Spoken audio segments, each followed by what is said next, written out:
તે સમયમાં જય ભીમ નમો બુદ્ધાય. આગલા વિડીયોમાં આપણે રમાબાઈના જન્મસ્થળ વિશે જાણ્યું હતું. આ વિડીયોમાં આપણે રમાબાઈના લગ્ન વિશે જાણીશું.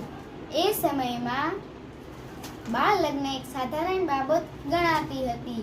10 વર્ષની નાની ઉંમરે રામીના લગ્ન રામ સકપાલ અને ભીમાબાઈના 14 વર્ષના પુત્ર ભીમરાવ સાથે નક્કી થયા હતા.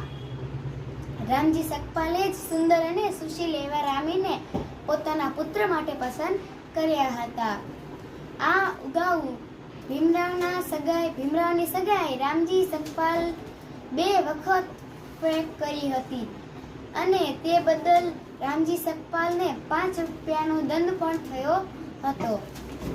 ભીમરાવ મેટ્રિક પાસ હતા તથા લગ્ન માટે તેમને અસહમતિ હોવા છતાં પિતાની ઈચ્છાને આધીન રહી લગ્ન માટે તૈયાર થયા. રામી અને ભીમરાવને તો લગ્ન વિશે યોગ્ય સમજ ન હતી.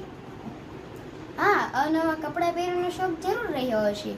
1906ના એપ્રિલ મહિનામાં રામી અને ભીમરાવના લગ્ન દક્ષિણ મુંબઈના એક વિસ્તાર ભાયખલાના ચોગાનમાં બજાર ઉઠી ગયા પછી મોડી રાત્રે થયા હતા. સાસરિયામાં રામીને સૌ રમાબાઈ કહેતા, જ્યારે ભીમરાવ રમાબાઈને વહાલથી રામુ કહી બોલાવતા હતા અને રમાબાઈ ભીમરાવને સાહેબ કહી બોલાવતા હતા. જય ભીમ નમો બુદ્ધાય. જો તમને મારો વિડીયો ગમ્યો હોય તો લાઈક, શેર અને ફોલો જરૂર કરજો.